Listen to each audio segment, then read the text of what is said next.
예, 수요 성경 공부 오신 우리 성도님들을 환영합니다. 우리 함께 기도하고 또 귀한 시간 인도함 받도록 하겠습니다. 살아계신 하나님, 오늘 하루를 인도하여 주심을 감사합니다. 하나님 완벽하십니다. 하나님 전능하십니다. 하나님 능력이 많으십니다. 그 하나님 의지함으로 오늘도 진리의 그 자유함의 시간, 그리고 또 바른 길 능력으로 인도함 받는 시간 되게 도와주시옵소서. 주의 성령을 온전히 의지하오며 각 처소에 하나님의 영광의 임재로 함께하여 주시옵소서. 믿사오며 예수 그리스도의 이름으로 간절히 기도드리옵나이다. 아멘. 네, 오늘 저희가 고린도 전서 이렇게 보시면서 특별히 문화에 대해서 이제 함께 나누도록 하겠습니다. 고린도 전서 저희들이 계속 보시듯이 여기 네 가지 문제점이 있고 네 가지 시각이 있죠. 그래서 뭐 당파라든지 또 성적인 문제라든지 세상 법정으로 간다든지 또 가정의 문제라든지 또 우상의 제물이라든지 그다음에 공예배 즉 성만찬 그다음에 부활의 문제라든지 자 저희가 계속 주일 설교를 6월 달에는 또 7월 중순까지는 이 고린도 전서를 저희가 함께 주제별로 나누게 되겠습니다. 특별히 오늘은 이런 상황 가운데서 우리들이 이 세계관, 문화를 어떻게 이해할 것인가. 그래서 현대인의 문화도 우리들이 잘 이해하는 것도 필요하고 그럴 때 우리들은 이 세상에서 바르게 나아가는 그런 삶을 살아갈 수가 있는 거죠. 그래서 시대를 잘 읽는 것도 필요하고 그래서 제가 한번 이 현대인의 삶을 이렇게 요즘 많이 얘기하는 챗 GPT 통해서 한번 도움을 받아서 정리를 해봤습니다. 우리가 보통 너무 바쁘죠. 그러니까 정말 알맹이가 있는가, 또 진정한 의미가 있는가. 그렇지만 참 바쁩니다. 그래서 여유를 갖는 건 너무 중요하죠. 또 뭐 인터넷이라든지 뭐 카톡이라든지 연결은 많이 됐어요. 그렇지만 외롭다는 분들이 참 많죠. 근데 저는 그 외롭지 않거든요. 예수 믿으니까 또 크리스찬 커뮤니티 사니까. 그래서 참 뭐 저 열심히 살지만 마음이 아주 바쁘거나 그렇지 않습니다. 풍요 속의 결핍. 전 반대로 얘기하면은 그렇게 넉넉하지 않지만 되게 풍요하거든요. 그런데 일단 현대인의 삶을 챗GPT는 그렇게 얘기하더라고요. 이 세상에 지금 막 그냥 뭐 다 좋은 것 같은데 사람 마음속에는 또 실질적으로는 결핍이 있다. 또 선택의 홍수 속에 사는 삶. 항상 계속 뭔가 결정을 해야 되고 이렇게 그 초이스. 그래서 저희들이 뭐 물건도 어떻게 사야 되고 어떤 걸 사야 되고 이런 또 매 순간마다 그런데 문제는 저희 젊은 자녀들한테 물어보면 모르겠다는 거예요. 왜냐하면 그런 것 자체가 참 많이 쉽지 않고 어렵기 때문에 또 컴페티티브 경쟁의 삶을 살죠. 참 이런 부분 그래서 저는 이거를 좀 이렇게 정리를 하면서 나는 다 거꾸로인데 이거 뭐 자랑도 아니고 예수를 제대로 믿으면은 물론 완벽한 건 아니지만 예수를 제대로 믿으면은 경쟁 대신에 상생이죠. 불확실성의 삶. 사람들 제가 오늘도 한 분을 이렇게 이제 상담을 했는데 uncertainty 불확실한 것 때문에 어렵다는 거예요. 그런데 예수 믿으면 어떻게 되죠? 하나님은 미래도 아시고 시간의 주인 되시고 그래서 오늘도 기도하는 가운데 하나님만이 주시는 그 평안이 있고 확신이 있더라고요. 그래서 하나님 안에서는 이게 다 반대다. 이런 걸 깨닫습니다. 성과 중심에 예수님은 결과로 얘기 안 하시죠. 동기와 과정과 자세로 얘기하시죠. 그래서 달란트 비유에서 보듯이 비교하지 않는다는 겁니다. 그런데 세상은 어떻죠? 성과 중심이고 정보는 막 엄청나게 많은데 정말 거기에 내 내면을 진짜 풍성하게 그리고 나의 영원한 삶에 대한 인도함이 있는지. 그런데 이 시대는 정보 과잉의 삶이고 불안합니다. 사람들이 불안해서. 그래서 잊기 위해서 뭐 술이라든지 마약이라든지 그런 중독에 많이 빠지기도 하고 이런 삶을 살게 되죠. 그리고 이제 현대인의 삶은 이런 9가지의 좀 부정적인 모습 가운데서 그러나 여전히 사람은 하나님의 형상을 갖고 있고 그 형상에 그 일그러진 어떤 기능이 있지만, 방향이 있지만 기능은 여전히 있기 때문에 사람들은 의미를 찾는다는 거예요. 그래서 참 이런 이게 일반적인 그 현대인의 삶에 대한 분석이거든요. 그럴 때 오히려 더 바르게 복음을 전하고 전도할 수 있는 기회다. 근데 중요한 거는 내가 이렇게 이해 못하고 살지 못하면서 막 전도해야 된다. 이러면은 그 문제가 되겠죠. 근데 예수 믿는 사람들은 저는 솔직히 1번부터 9번이 반대더라고요. 열심히 살지만 그렇게 바쁘지 않습니다. 오늘도 참 여유 있게 마음의 여유. 물론 저도 옛날에는 그러지 않았어요. 그런데 점점 예수님 믿고 성숙하고 이렇게 되면은 고독하지 않고 아주 행복하고 즐겁고 기쁘고 그렇습니다. 물론 삶에 왜 어려움이 없겠어요. 근데 그걸 다 이해하는 방식이다라고 극복할 수 있는 능력을 얻는다는 거죠. 10번째, 의미가 없느냐? 당연히 의미가 너무나 너무나 많아요. 매 순간마다 의미를 갖게 된다는 겁니다. 자, 근데 문제는 일반적인 평가에서도 현대인의 삶은 이런 문제가 있는 그런 삶이다. 이런 문화관을 갖고 있다. 현대인의 삶의 올바른 변화를 위해서 우리가 정말 제안을 한다면 어떻게 살 것인가 또 중요하지만 이 왜 살아야 되는가? 이 답은요, 예수님밖에 없어요. 하나님밖에 없습니다. 성공과 행복을 추구하지만 궁극적인 의미, 이것도 복음에서 나오잖아요. 현대인의 가장 깊은 목마름은 의미와 목적, 이것도 말씀에서 나오고 우리를 창조하신 하나님의 형상을 우리가 바라볼 때 나오는 거죠. 자, 현대인은 풍요 속에서 결핍을 느끼고 연결 속에서 고독을 경험하며 바쁨 속에서 의미를 찾는 존재이다. 이렇게 나오는데 이렇다면은 현대인은 어떻습니까? 참 이런 삶을 문화로 갖고 있고 삶의 모습을 갖고 있는 이들에게 무엇이 필요할까요? 그것은 정말 하나님의 말씀입니다. 근데 더 심각한 것은 중독이나 남용이나 부패나 타락이나 포기나 무절제나 이런 현대 상황들이 있다는 거죠. 어, 정치 영역도 보면은 잘 될 것 같은데 또 그 안에서의 어떤 경쟁도 있고 그 안에서의 어떤 참 부족한 점도 있고 이런 걸 보면서 우리 포기하지는 맙시다. 왜냐하면은 하나님의 나라가 분명히 이 땅에 건설되는 그 하나님의 뜻이 있기 때문에. 그렇지만 무조건 기대해서는 안 됩니다. 일반 세상의 그 사람들 속에 죄성이 있기 때문에 그 속에서는 우리가 궁극적인 것을 기대할 수 없습니다. 그 속에 들어가서 하나님 나라를 건설을 해야 되는 거죠. 그래서 예수 믿는 사람들은 참 여유가 있으면서도 최선을 다합니다. 나에게 주어진 길에 상황 속에서 최선을 다하는. 자, 이러한 문제점들 있잖아요. 이러한 문제점들 속에 어떻게 해결할 수 있을까? 그것은 단 하나밖에 없다고 믿습니다. 이건 복음. 이게 굿뉴스잖아요. 성경이 말하는 하나님이 말씀하시는 굿뉴스. 그래서 참 우리 이 부분도 늘 좀 정립하시고 자녀들과 함께 나누시면 좋겠어요. 수고하고 무거운 짐진 자들아 다 내게로 오라. 그대로 오라 그랬어요. 가리울 것도 없고 증명하지 않아도 돼요. 그래서 자, 우리는 사람 보고 막 증명하라고 그러지 말고 하나님 방식대로 이미 하나님의 자녀인데 이미 증명이 됐잖아요. 그러면 우리가 해야 될 거 뭐죠? 최선 다하는 거. 그다음에 fear 대신에 반대말이 뭡니까? peace죠. 하나님만이 주시는 평안이 있습니다. 평강이 있습니다. 화평이 있습니다. 그래서 이 나의 하나님이 되실 때 내 마음에 참다운 평안을 누리게 된다. lose, 잃어버릴 것이 없습니다. 왜냐하면 죽음은 우리가 영생으로 넘어서는 문턱이기 때문에. 그래서 죽음도 우리를 잃어버리게 하지 않습니다.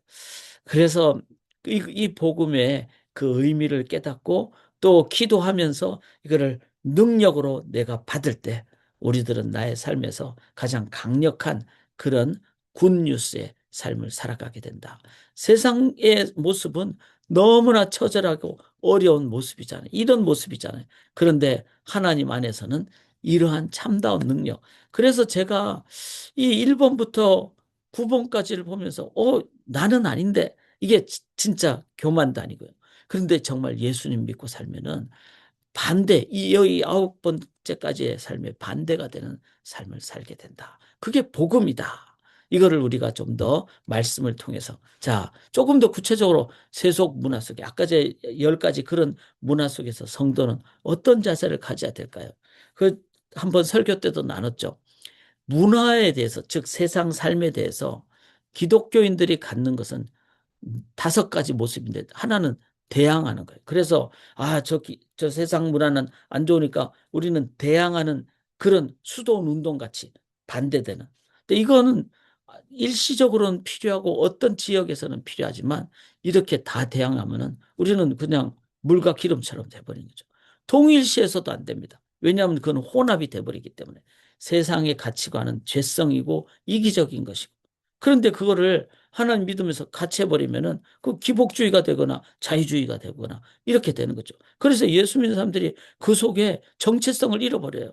뭐 모든 것을 다 허용해버리고 LGBTQ, 동성애, 우리가 그 영혼을 사랑하는 것은 반드시 해야 되지만 그들이 행하는 것에 대해서 용납해서는 안 된다는 거죠. 우리가 이렇게 찬성할 수가 없는 거죠. 그래서 세속 문화와 동일시해서도 안 된다. 우리 기독교 문화는 저 세상 문화 사람들은 저급한 문화다. 이렇게 해서도 안 되죠. 그들도 하나님의 일반 은총 속에 있다는 거죠. 문화의 역설 관계, 그 역설이라는 것은 다 반대로 해야 되고 그들과 물과 기름처럼 돼야 되고 이것도 안 된다는 거죠.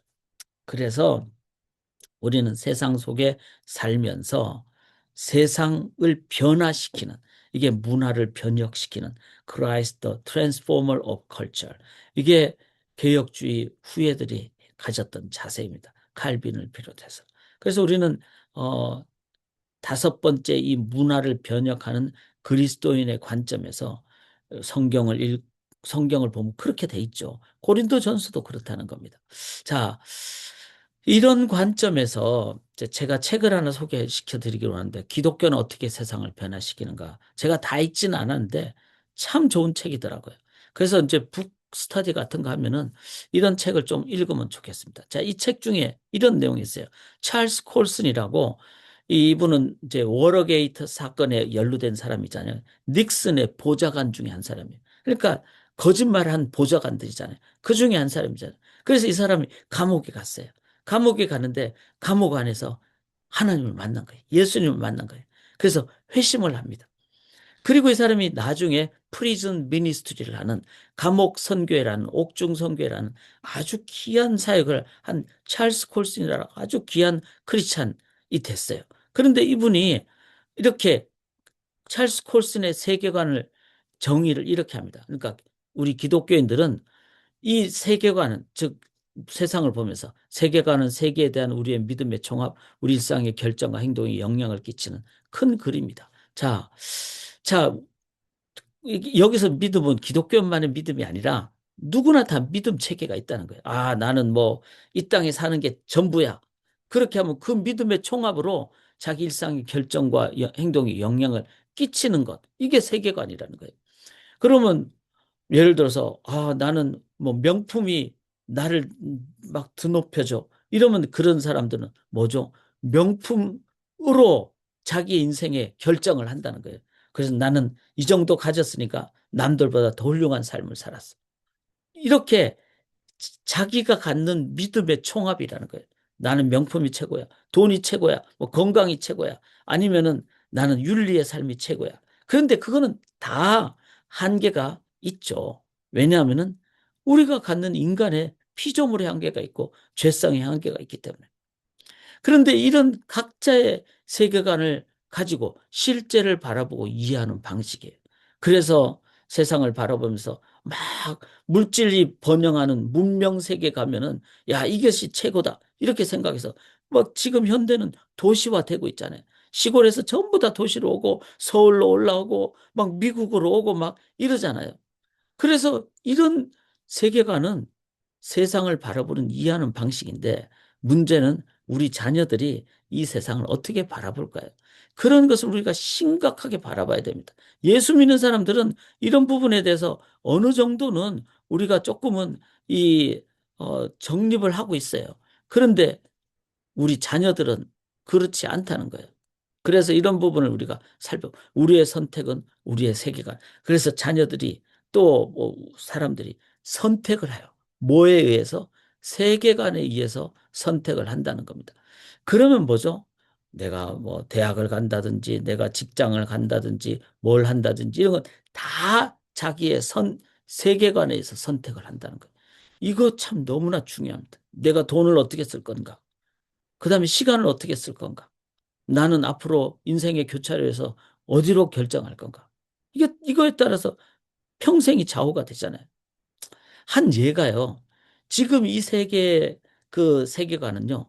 찰스 다윈에 의해서 진화론적인 세계관. 그러니까 진화론적인 세계관은 뭐죠? 창조주가 없다는 거예요. 그리고 저절로. 그래서 이 세계에서 뭐 용불용설, 적자생존설 이렇게 해가지고 우생학설 뭐 이래가지고 더 좋은 DNA가 막 약한 DNA를 이긴다 뭐 이렇게 됐고 그래서 이런 진화론적인 세계관이니까 이 자체가 그냥 우연히, 그 다음에 저절로 이런 거예요. 그런데 지금 질서 있는 세계를 진화론적인 세계관은 설명을 할 수가 없답니다. 그러니까 이 세상은 이렇게 돼버리니까 거기에 저절로 되는 아니면은 절대적인 기준이 없는 다윈주의는 소위 말해서 다원주의를 낳게 됩니다. 나도 좋고 너도 좋고 그렇게 돼버리니까 각자 막 충돌을 하게 되고 이렇게 되는 것이죠. 자, 찰스 코스는 이 세계관 자체가 사람들의 결정을 좌우한다. 이렇게 얘기를 했어요. 그렇다면은, 또 이건 전 다 동의가 되거든요. 그렇다면은 이건 제가 쓴 거래요. 나는 어떤 세계관을 갖고 있는가를 냉철하게 돌아보고 점검하고 평가하고 바르게 세워가야 됩니다. 나는 어떤 세계관을 갖고 지금까지 살아왔고 앞으로 살아갈 것인가? 저는 더 그냥 참 그런 것이 우리의 자녀들은 어떤 세계관을 갖고 지금 살아가고 있는가. 여기에 대해서 우리가 아주 냉정하게 바라보지 않는다면은 다 빼앗겨 버립니다. 교회 성도님들도 다 빼앗겨 버리고. 왜냐하면 진화론적인 세계관에 아니면 세속적 세계관에. 그래서 나는 어떤 세계관을 갖고 있는가. 이거를 아주 정직하게 바라봐야 된다는 거예요. 자, 그런데 성경적인 세계관은 어떤 거죠? 하나님이 창조를 했다. 그런데 그 하나님을 인정하지 않는 것이 죄다. 그런데 구원은 뭐냐? 그 하나님을 다시 하나님으로 인정하는 것. 하나님께로 연결되는 것. 이게 구원이다. 근데 그걸 위해서는 죄값을 정확하게 치러야 되잖아요. 그게 바로 십자가 예수님의 구원 사역이다. 그러면 구원은 어떤 거죠? 구원은 개인 구원, 의롭게 되는 것만 있지 않다는 거예요. 그런데 라이프 보트 티올로지라고 이 구조선 신학이라 그러죠. 우리가 물에 빠졌으니까 너 물에서 건지면 돼. 이거를 구원의 전부라고 생각을 했다는 거예요. 이 구조선 신학이. 그게 바로 불신지옥 예수천당이라는 거예요. 한국교회는 그런 부분이 참 많았다는 겁니다. 그러니까 개인 구원, 라이프보다, 나 살았으니까, 나 이제 살았어. 나만 살면 돼. 이렇게 되니까 기독교 자체가 그 다음에 2번, 3번, 4번이 없이 그냥 나만 이렇게 되니까 기독교의 정체성 자체가 상당히 이기적이고 개인 중심적인 것이 돼버리는 욕을 많이 먹을 수밖에 없게 되죠. 왜냐하면은 기독교인들은 2번도 있거든요. 우리에게 받은 구원은 하나님과의 관계가 회복되니까 에덴 동산이 어떤 겁니까? 하나님과의 교제가 있었고 하나님 뜻대로 하는 거잖아요. 그래서 창조의 회복, 에덴 동산의 본질적 원리적인 삶을 회복하는 것. 그래서 거기에는 일과의 회복도 있고 관계 회복도 있고 하나님과의 예배의 회복도 있고 그 창조적 개발도 있고 그런 거 있죠. 그다음에 또 이 구원은 뭐죠? 미래 완성까지 영원한 하나님 나라의 현재성과 미래성도 회복한다는 거예요. 그래서 영원한 하나님 나라, 그 죽음 뒤후에 영원한 나라도 있다는 거예요. 그러니까 저도 이런 걸 생각 안 하면은 어느 순간 내가 갑자기 이제 그 나이가 더 많이 돼가지고 막 아프면 어떡하나, 그리고 아파가지고 막 그냥 힘들면 어떡하나, 그 막 걱정이 되죠. 그런데 그런 상황은 우리가 죽음에 자꾸 국한해 가기 때문에 그래요. 하나님은 이유 없는 고난은 없다고. 하나님은 연단도 시키고. 그리고 우리를 완성, 영원한 하나님 나라의 영원한 죽음을 넘는 영원한 미래의 나라까지 인도하신다. 이거를 생각할 때 그 과정에 조금 고난이 오고 어려움이 와도 오늘 우리 교회 성경 읽기 반이 이제 욥기를 42장까지 읽잖아요. 그 욥이 얼마나 고난을 많이 당했어요. 근데 42장 읽을 때는 막 신이 나더라고요. 왜? 그거는 미래에 대한 것을 우리에게 미리 맛보여주는 그런 것이기 때문에. 그래서 그거를 생각할 때 우리는 뭐죠? 창조를 회복하고 예수님의 그 구원의 기쁨을 갖고 미래에 대한 기대와 또 산소망을 갖게 되죠. 그러니까 뭐죠? 구원받은 삶은 이제는 영원한 현재의 삶을 사는. 그래서 매일 매 순간이 기쁘고 감사가 넘치는 거죠. 그렇게 되니까 어떻게 됩니까? 영원한 현재 매 순간 바르게도 살고 의미 있게도 살고 기쁘게도 살고 최선을 다해서 살고 바르게 사니까 이 땅의 문화에 대해서 어떻게 합니까? 휩쓸려 가지 않죠. 제가 이렇게 말씀드렸잖아요. 이 9가지, 10가지를 신앙인의 삶은 이거 반대로 살아가게 된다고. 이게 바로 예수 믿는 사람들이 갖게 되는 삶의 어떤 뭐죠? 영원한 현재 삶을 살아가게 된다는 겁니다. 자, 이제 본문으로 조금만 더 들어가 보죠. 고린도 교회 그 상황은 고린도 전서를 보면서 제가 지난번에 10장까지인데 곧 복습도 하고 11장도 함께 나누겠습니다. 자, 우상숭배 음행이 있었어요. 그래서 그 뭐죠? 우상숭배가 있고 음행하다가 그러니까 오늘날로 얘기하면은 도박, 쾌락, 술, 담배, 게임, 마약 이런 것 이게 당시에는 가장 왕성한 문화였고 오늘날에는 이런 도박, 쾌락, 술, 담배 이런 것이 실은 음성적으로 있지만 막 돈 받고 팔고 막 라스베가스 가면 막 도박 있고 막 이러잖아요. 이 속에는 뭐가 있죠? 중독이 있다는 거예요. 그래서 술 중독, 담배 중독, 도박 중독, 게임 중독, 요즘은 점점 더 인터넷 중독, 그 다음에 스마트폰 중독, 그 다음에 쇼츠, 막 짧게 짧게 보는 거 다 중독. 자칫 잘못하면 중독으로 가잖아요. 이거 어떻게 회복할 것인가? 이게 이런 이 시대의 문화에 대해서 우리가 정직하게 볼 수 있기를 원합니다.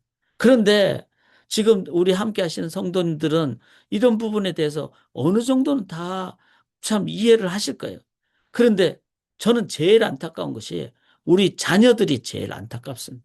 자녀들은 이런 것에 대해서 너무나 노출이 많이 됐다는 거죠.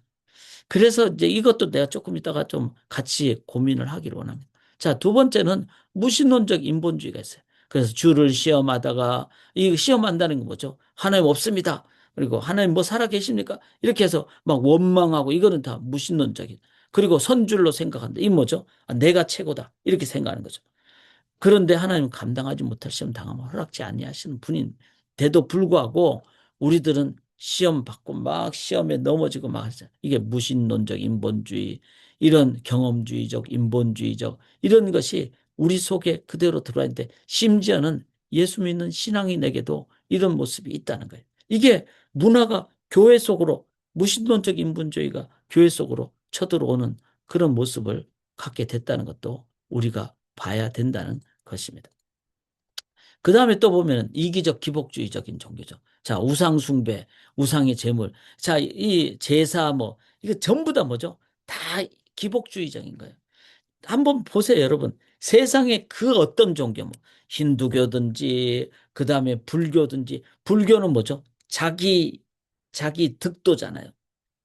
소승불교. 그런데 대승불교는 뭐죠? 그거는 다 죽어서 윤회돼 가지고 나는 영원히 영겁의 세상으로 가고 나는 그래서 내가 물고기로 전생이었다면 이제는 사람으로 태어나고 옛날에는 낮은 계급보다는 더 높은 계급으로 가고 그게 불교도 그렇고 힌두교도 그렇고 그 다음에 샤머니즘 전부 다 기복주의적인 거예요. 이게 지금 이거는 그 그냥 종교라는 틀을 썼을 따름이지 그는 뭐죠? 인본주의예요, 인본주의. 자기중심주의적이라는 거예요. 이런 부분은 결코 이 세상에서 올바르게 우리에게 바른 세상을 이끌어 가주지 않습니다. 어느 정도만 이끌어 가줘요. 그 다음에는 어떤 한계 상황이 오면은 자기 것 찾게 돼 있어요. 참 저희가 뭐 한국에 이제 선거철 이게 되는데 선거철 됐잖아요. 선거철에 제일 이 무당 집에 많이 가는 사람들이 누군지 아시죠? 정치가들이에요. 정치가들은 자기 속에 있는 그 불안 이런 거를 자꾸 거기에 의존하고 뭔가 조금이라도 지푸라기로 잡는 그 속에는 이제 소위 말해서 공천을 못 받으면 끝나는 거니까 정치가들은.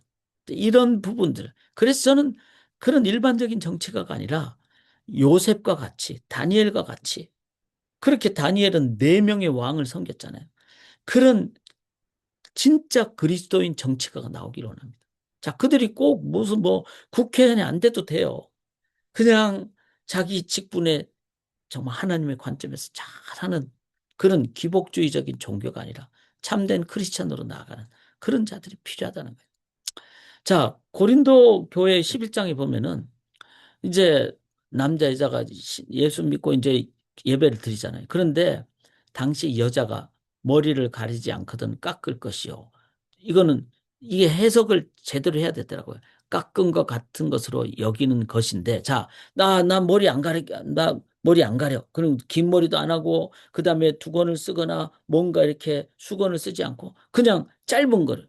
이렇게 오는 여자들은 당시 고린도 지역에서는 소위 말해서 장녀였다고 합니다. 그러니까 몸을 파는 여자였어요. 몸을 파는 여자들이 머리를 짧게 깎았다는 거예요. 그런데 그들도 예수 믿으러 오지 않겠어요? 예수 믿으러 왔는데 나는 머리 쓰지 않고 나는 계속 내 짧게 있을 거야. 깎은 것 같은 것으로 다면은 깎거나 미는 것이 여자에게 부끄러움이 되거든 가릴지니라. 자, 그래서 이제 당신 그렇게 머리 짧은 머리 하면은 당신 오해받습니다. 그러니까 그럴 때는 머리에 수건을 쓰십시오. 자, 교회에 왔는데 그 사람의 옛날 배경을 교회는 막 드러내가지고 막 그냥 사람들을 왕따시키고 막 그 사람에게 막 부끄러움을 주고 그렇지 않잖아요. 그래서 고린도 지역에 있었던 짧은 머리를 한 여자였지만 예수 믿고 교회 나오게 되면은 당신 그렇게 부끄럽게 되지 않도록 하기 위해서 머리를 가리십시오. 머리에 수건을 쓰십시오. 이렇게 했다는 거예요. 이게 바로 당시의 시대적인 문화에 대한 모습이었다는 것입니다. 자, 이렇게 문화를 잘 이해하는 것이 필요하다는 거예요. 고린도전서 11장 16절에 보면은 논쟁하려는 생각을 가진 자가 있을지라도 우리에게나 하나님의 모든 교회는 이런 관례가 없느니라. 자, 논쟁인 뭐죠? 각자 문화적인 차이가 있고 거기에 대한 의견 차이가 있고 이랬을 때 막 내가 잘났다. 이거는 문화적인 차이에 대해서는 더 중요한 것, 영혼을 살리거나 아니면은 하나님의 관점에서 보거나 이러면은 그 문화적인 차이는 별로 중요치 않은 거거든요. 그런데 자꾸 이런 옷을 입어야 된다든지 아니면 이런 뭐 행동을 해야 된다든지 이런 노, 그것을 자꾸 얘기하다 보면 논쟁이 돼버리는데 모든 교회는 이런 관례가 없다는 거예요. 비효율적인 논쟁이나 싸움을 통해 끝없는 소모전으로 만들지 말아야 됩니다. 그런 게 있잖아요. 뭐, 잘 아는 얘기로 교회 예배당 카펫을 바꾸는데 카펫의 색깔을 빨간 걸로 하느냐, 파란 걸로 하느냐. 그것 가지고 막 교인들끼리 싸워가지고 나중에는 이제 막 두 파로 나눠지고 막 그래서 정말 분열이 됐답니다. 근데 그게 몇 년이 지나니까 뭐 그런 교인들끼리 이제 마켓에서 봤는데 헷갈리는 거예요. 내가 빨간 걸로 얘기했습니까? 내가 파란 걸로 얘기했습니까? 당신이 빨간 거 얘기했습니까? 파란 거 했습니까? 이렇게 헷갈린다는 거. 이거 다 뭐죠? 비효율적인 거예요.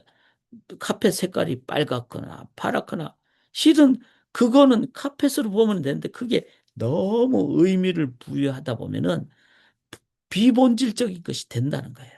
하나님의 교회는 이런 관례가 없느니라. 자, 시대적, 지역적, 문화적인 차이가 있다는 것을 이해할 때 그 차이에 대해서 우리는 어떻게 대할 것인가. 그래서 그 영혼이 다칠 것 같으면 머리를 가리라 그러면 되는 거고. 그리고 이런 것이 비효율적인 거면, 우리 이것 때문에 너무 소모하지 말자. 뭐 간단해요. 뭐, 빨간 카펫을 하든 파란 카펫을 하든 차이가 많다면 그게 큰 중요한 것이 아니라면 우리 손을 들어서 다수로 하자. 이러면 되는 거예요. 이런 문화적인 차이에 대해서 어떤 자세를 가질 것인가. 이게 고린도 교회를 향한 사도 바울의 접근법이었다는 거예요. 그 다음에 그렇지만 차이가 아니라 변질된 부분이 있었다는 거예요. 변질된 부분이 뭐죠? 성찬식 때. 성찬식을 이제 진행하는데 고린도 시대니까 노예도 있었고 또 돈 많은 사람도 예수 믿고 다 예수 믿게 됐잖아요. 그런데 성찬식은 다 참여하잖아요. 평등하게. 그런데 노예들은 다 집 정리하고 난 다음에 예배 드리러 와야 되고 주인들은 노예들이 집 정리하니까 먼저 왔다는 거예요. 그런데 당시에는 애찬 중에 성찬식을 행했어요. 그러니까 애찬을 먼저 하니까 노예들은 늦게 와서 먹을 것이 없어요. 주인들은 먼저 다 먹어버리고 누구든지 주의 떡이나 잔을 합당하지 않게 먹고 마시는 자는 주의 몸과 피에 대하여 죄를 짓는 것이라. 이거는 뭐죠? 이제 막 성찬식이 몇 달 하고 몇 년 하고 고린도 전서 제가 설교 때 말씀드렸죠. 사도 바울이 2차 전도 여행 때 고린도 교회를 개척했기 때문에 개척하고 3차 여행 약 4년 내지 5년 차이가 나요. 그러니까 예수 믿고 5년 정도 성찬식을 거행하니까 이제는 막 그냥 매너리즘에 빠진 거예요. 우리가 우리의 삶에서 예배를 내가 매주일 예배 드리는데 한 번이라도 뜨겁지 않게 예배를 드리면 문제가 되는 거예요. 그래서 우리가 준비 기도가 필요한 거예요.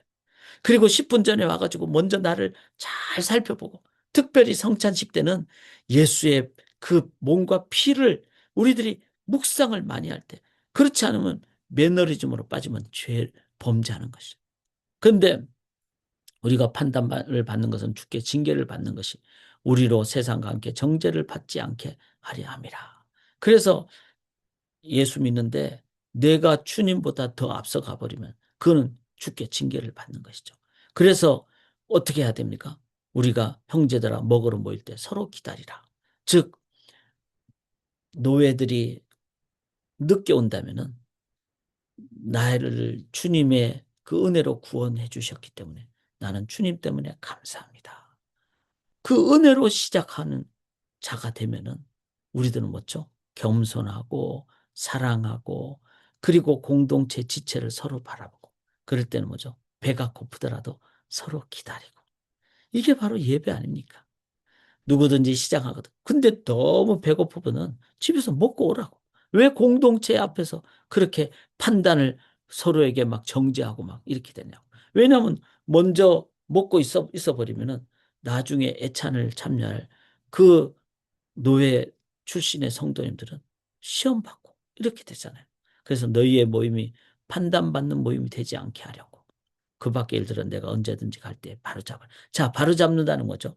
변질된 부분이 성찬식뿐만 아니라 그 외에 직분이라든지 여러 가지가 있을 수 있다는 거예요. 이런 부분을 사도 바울이 바로 잡았듯이 우리의 삶에도 개혁적인 자세가 반드시 필요하다. 자, 이거는 뭐죠? 고린도 교회뿐만 아니라 고린도 교회는 모든 교회를 또 하나의 어떤 상징적으로 의미하니까 이 땅에 있는 2000년 동안 있었던 모든 교회가 이런 사도 바울처럼 바로 잡는 복음으로 개혁하는 이 일을 중세 때 했었어야 되는 거예요. 중세 1000년 동안에 했었더라면 십자군 전쟁 벌어졌을 때 했더라면 마녀 사냥할 때 했더라면 교회는 지금 훨씬 더 강력하게 나갑니다. 자, 지금 이 시대에 개혁할 게 없을까요? 바로잡을 게 저는 너무너무 많다고 생각해요. 이거를 겸손하게 우리들이 말씀 앞에 나가서 함께 교회를 세워가는 것. 이게 자 오늘날 어떨까? 너무너무 많다. 제가 그냥 질문만 드리는 거예요. 늘 깨어 있어야 돼요. 그리고 늘 같이 나눠야 돼요. 이게 바로 교회 공동체가 해야 될 일이에요.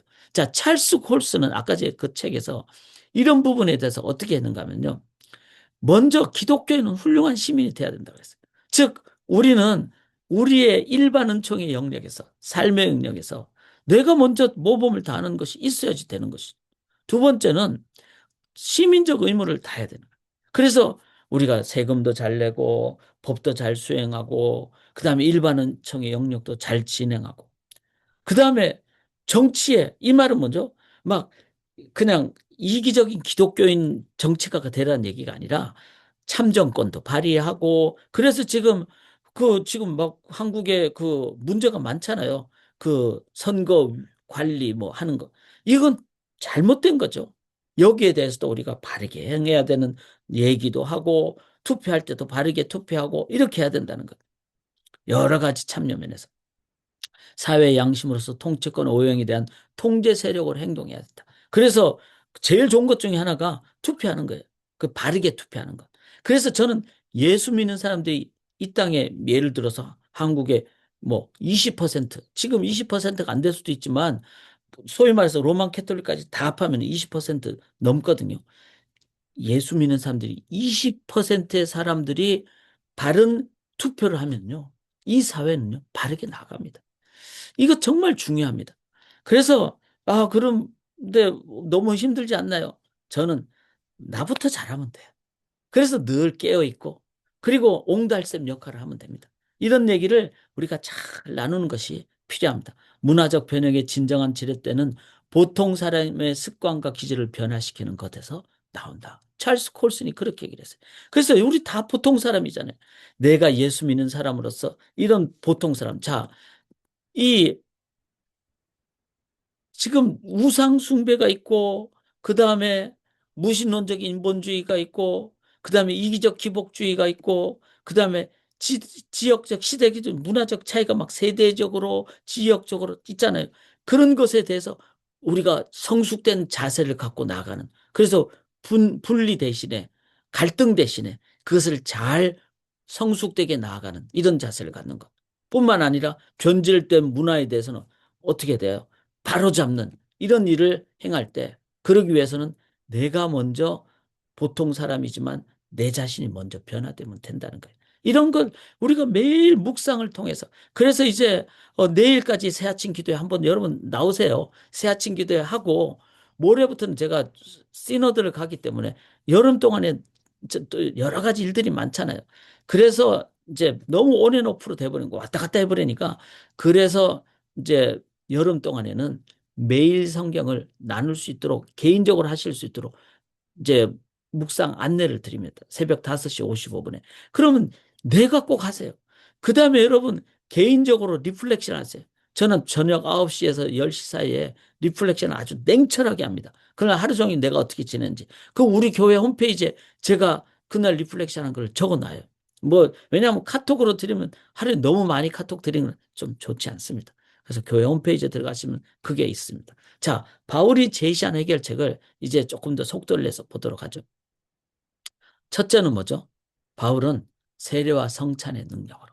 이게 참 중요하더라고요. 왜냐하면 세례와 성찬은 뭐죠? 십자가의 보혈이잖아요. 그래서 십자가의 은혜, 그리고 십자가의 그 사랑, 이것은 나로 하여금 겸손하게 만들고, 나로 하여금 하나님의 능력을 인도받게 만들고, 그래서 은혜와 겸손과 담대함과 산소망으로 나간 예수의 보혈의 능력. 나는 날마다 죽노라. 지난주 설교가 그거 아닙니까? 사도 바울이 그렇게 능력 있게 살았던 것은 예수 믿은 지 20년이 돼도 그는 쇠퇴하지도 않았고 타협하지도 않았어요. 그랬던 것은 나는 날마다 죽노라. 그렇게 사도 바울이 매일 그리스도를 붙잡고 나아갔습니다. 그러면요, 우리가 신앙생활을 20년 하든 뭐 30년 하든 40년 하든 날마다 새롭습니다. 이게 바로 세례와 성찬의 능력이라는 겁니다. 두 번째는 사도 바울은 어떻게 했죠? 천하보다 귀한 영혼을 그래서 뭐 시장에서 물건을 팔면은 그게 그 내가 그거로 고기를 받았을 때 그거 다 황제에게 드려진 음식일 가능성이 크잖아요. 그런데 어떻게 하죠? 묻지 말고 먹으라고. 왜냐하면 그 영혼을 생각하고 뭐 고기 자체가 아무것도 아니잖아요. 영혼을 생각하라는 거예요. 영혼을. 그래서 한 영혼이 천하보다 귀하다. 하나님의 형상으로 되었다. 영원한 존재다. 영광의 존재다. 데살로니가에서 그랬죠. 너희는 나의 영광이 면류관이 자랑이 면류관이라 그랬잖아요. 그렇게 영혼을 생각하면요. 어떻습니까? 그거는요. 내 삶에서 가장 소중하게 천하보다 귀하니까 내가 물질 좀 덜 가져도 나는 저 사람을 위해서 더 많이 사드려야 돼. 나는 더 베풀어야 돼. 이렇게 된다는 거죠. 그래서 물질관이 달라집니다. 그래서 자, 첫 번째는 뭐죠? 세례와 성찬으로 예수의 은혜로. 두 번째는 뭐죠? 영혼을 생각하면. 세 번째는 감사와 기쁨의 자세를 가짐으로. 이거는 뭡니까? 예수 믿고 구원받으면 성령의 열매는 뭐죠? 사랑과 희락, 기쁨이잖아요. 기쁨. 그래서 성령의 열매를 갖게 되면은 예수 믿는 사람은 항상 기뻐하고 범사에 감사하고 이 성령의 열매가 있다는 거예요. 이거를 가지면은 우리가 이 땅에서 세속 문화를 이기게 됩니다. 자, 아까 중독 얘기를 했는데 도박, 쾌락, 술, 담배 이런 중독으로부터 어떻게 해결할 것인가? 여기에 참 중요한 것이 있습니다. 그것은 뭔가 하면은 저 개인적으로 이 부분을 많이 한번 묵상하고 적용을 해봤어요. 사람마다 중독이 영역이 있어요. 뭐, 텔레비전 중독, 인터넷 중독, 그리고 좀 심각하게는 뭐 도박 중독, 이 중독, 술, 담배 중독, 우리 자녀들은 게임 중독, 그 다음에 마약, 그 다음에 뭐 야동, 뭐 포르노, 쾌락 중독, 이런 거잖아요. 이런 모든 중독에 특징이 있어요. 그게 뭔가 하면 첫째는 짧은 시간 안에 내가 극단적인 즐거움을 누리도록 하는 거예요. 그게 바로 도파민이 팍 생긴답니다. 그래서 도박할 때 막 슬롯 머신에서 막 이렇게 땡땡땡땡 소리 나면서 딱 할 때 짜릿하잖아요. 기대되잖아요. 물론 꽝이 되는 경우가 무지 많지만 그거를 딱 이렇게 한번 딱 긁는 순간 그 속에는 뭐가 있는가 하면은 이 자기 속에 그게 있다는 거예요. 그 도파민이 막 확 생긴다는 거예요. 그게 짧은 시간 안에. 여기 보세요. 쾌락도 그렇죠. 술도 그렇죠. 딱 한 잔, 두 잔 막 마시면은 막 왜 폭탄주를 마십니까? 빠른 시간 안에. 담배는 한 대, 두 대 피면은 막 내가 막 나를 막 여유 있게 만들어주고. 게임은 뭐죠? 게임도 그렇잖아요. 막 치고받고 막 무너뜨리고 이러면 막 기분이 좋고. 마약은 짧은 시간 안에 도파민이 극단적으로 올라간다는 거예요. 이런 게 도파민 중독의 첫 번째 단계랍니다. 짧은 시간 안에 그 도파민이 극대화되는 것. 그런데 극대화되는데 그러니까 막 짜릿하잖아요. 그런데 그 사람은 그 다음 단계는 더 짜릿해야지 된다는 거죠. 그러니까 그 도파민이 더 증가가 돼야 돼요. 그래서 마약을 하는 사람은 마약에 빠지면 그다음부터는 더 센 마약으로, 더 센 마약으로. 도박도 마찬가지죠. 돈을 잃는데 그만두지를 못하는 거예요. 왜냐하면 더 세가지고 막 나중에는 집문서 팔고 막 이러게 돼. 술도 점점 더 세지는 거고. 이게 그 도박의 첫 번째는 짧은 시간 안에 쾌락을 느끼는 것. 그게 이제 두 번째는 그게 도수가 증대가 된다는 거예요. 세 번째는 뭐죠? 죽인다는 거예요. 그래서 도박 같은 경우는 가족을 죽이죠. 쾌락은 뭐죠? 자기 몸을 죽이는 거예요. 그 다음에 소위 말해서 그 가장 아름다운 부부 관계를 죽이는 거예요. 술은 뭐죠? 자기 몸, 담배를 죽이죠. 게임은 뭐죠? 머리를 죽이는 거예요. 시간을 죽이는 거예요. 마약은 뭐죠? 사회를 죽이는 거예요. 결국 도파민은요, 도파민 자체는 나쁜 게 아닌데 짧은 시간에 도파민을 기대하고 그러면은 점점 더 이게 중독적으로 나가면은 세지고 나중에는 죽인다. 자, 그러면은 이거를 해결하기 위해서는 어떻게 해야 되는가 하면은 내가 도박이나 쾌락이나 술이나 담배나 게임이나 마약 여기서 뭐 술, 담배는 조금은 다를 수는 있어요. 술 자체가 뭐 죄는 아니고 악은 아니니까. 그런데 아주 위험한 요소라는 거예요. 왜냐하면 중독으로 끌고 갈 수 있는. 그래서 이런 영역의 것들은 전부 다 뭐죠?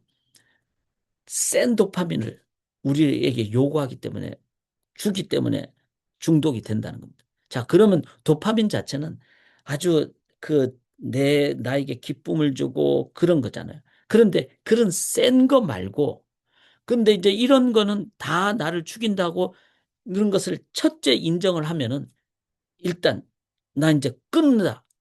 뭐 타협이라 이게 아니라 끊는다. 하나님 도와주세요. 끊습니다.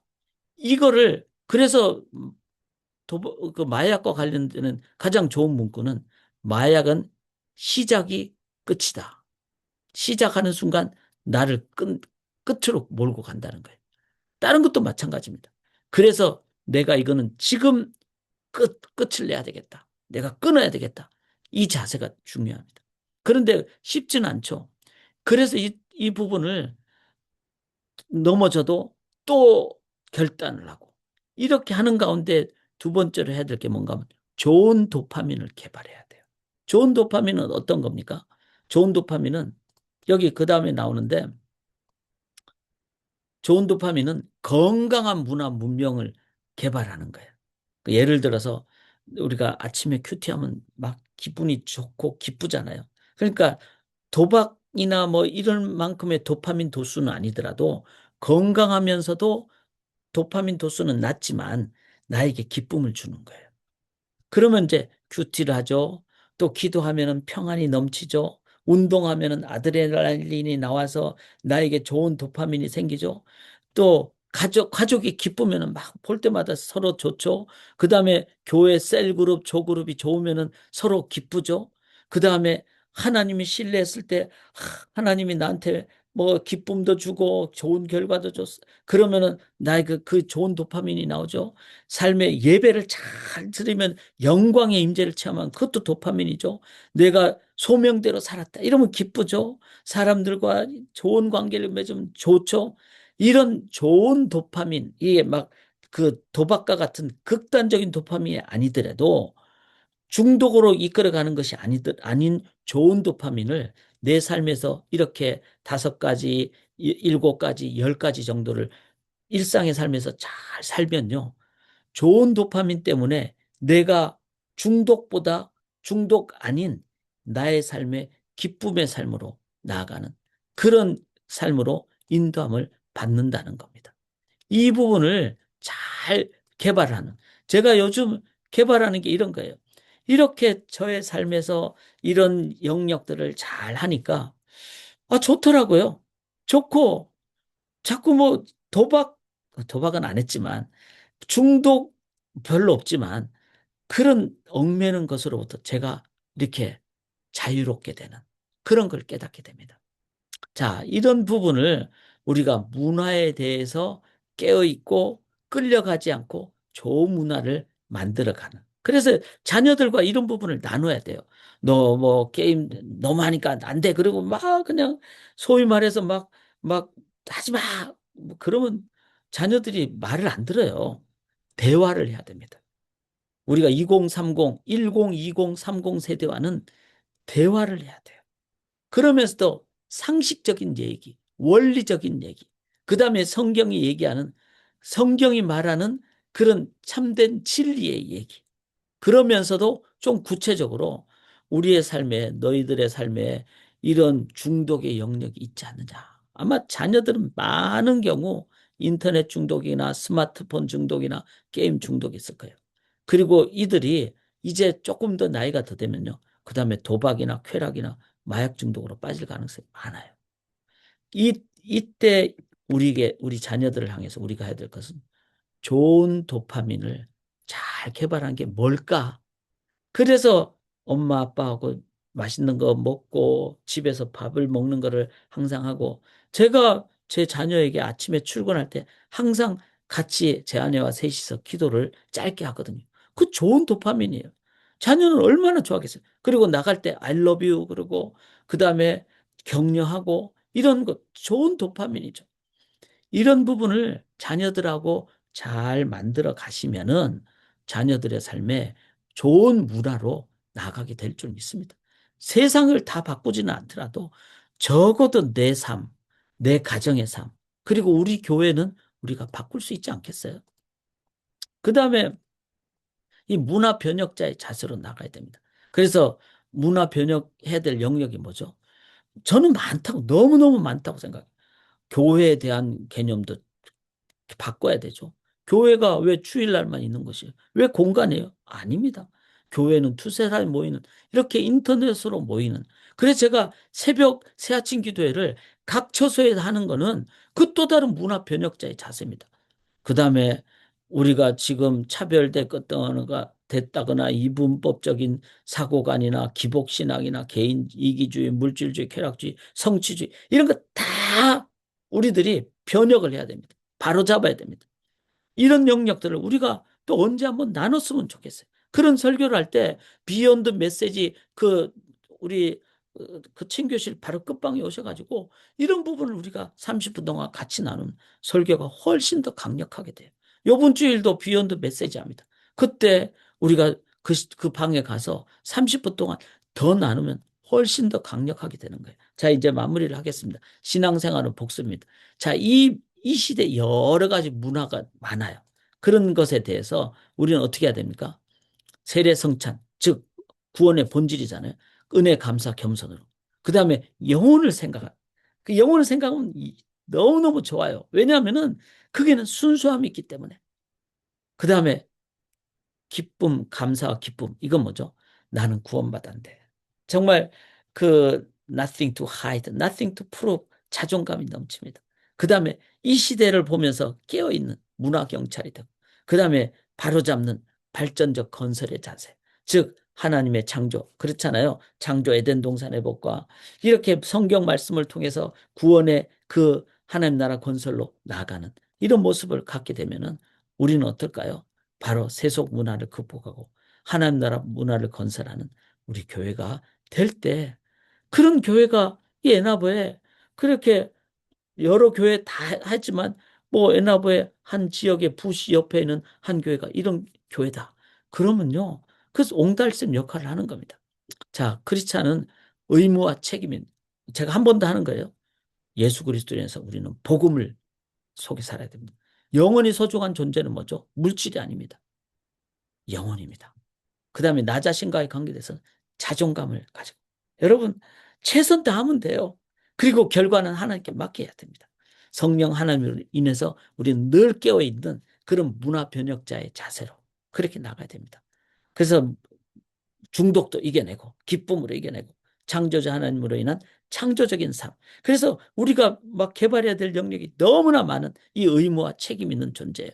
이 다섯 가지 영역은 고린도서를 보면서 좀 정리한 내용입니다. 문화 변혁자로서 하나님 나라 건설자로서 살아가되 우리의 구체적인 영역, 즉 일상의 영역에서 살아가는데 그 삶을 제가 한번 좀 주장을 하고 싶어요. 기독교 세계관 교실을 개설하자. 그래서 우리 자녀 청소년들에게 데이트, 결혼에 대해서 저는 여러분 저를 좀 요청을 하세요. 제가 여러분의 자녀들과 줌으로도 할 수 있고, 그 다음에 집에서 할 수도 있고, 아니면 제가 파이브 가이스 가가지고 먹여가면서 할 수가 있어요. 신앙의 조기 교육이 필요해요. 우리 청소년들이 데이트에 대해서, 결혼에 대해서 미리 배우는 게 필요해요. 이 기독교 세계관 교실을 개설해야 됩니다.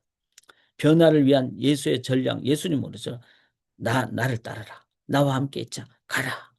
이렇게 이런 우리 기독교 세계관 학교 교실을 우리가 만들어가는 저희가 되면 좋겠습니다. 좀 여러 가지 했는데 여러분 이 부분을 제가 이제 기도 시간에 정리한 거를 한번 정리하시면서 그렇게 나아가면 좋겠습니다. 자, 여름 기간 동안에 수요 성경 공부는 이제 오늘까지 하고 방학입니다. 또 일정이 너무 많은 게 있기 때문에 그러나 우리 수련회 위해서 기도합시다. 그럴 때 그다음에 매일 말씀 묵상, 특별히 이제 리플렉션, 제가 돌아본 글을 아주 날 것으로 적을 때 여러분도 한번 따로 개인적으로 적어 보시고 그렇게 해서 우리는 말씀으로 오히려 이 여름에 더 깊고 더 구체적으로 나가는 저희들이 될 수 있기를 간절히 기원합니다. 요 다섯 가지 한번 하나님 나라 문화 건설자로 살아가는 것을 한번 제가 8시 반까지는 줌을 틀어 놓으려고 합니다. 그렇게 해서 한번 정리하시고 기도하시는 우리 성도님들 되시기를 주님의 이름으로 간절히 기원합니다. 제가 기도하고 마치도록 하겠습니다. 하나님 안에 답이 있습니다. 해결책이 있습니다.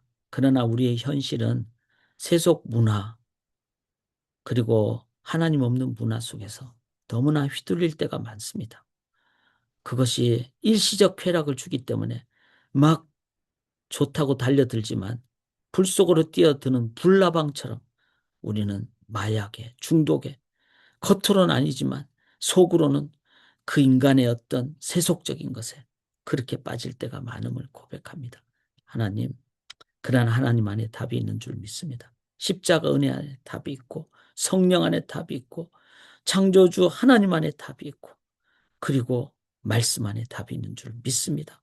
그 하나님 의지함으로 하나님 우리의 삶이, 우리의 문화가 하나님 나라 문화로 바뀌어서 우리가 기쁘고 그리고 또한 내 가정이 천국이 되고 그래서 세상 사람들에게 소망을 보여주는 살아있는 그 그리스도인의 기쁨과 능력을 우리의 몸으로 나누는 우리 모든 소망의 성도님들의 삶과 가정, 미래의 가정이 다 되게 도와 주시옵소서.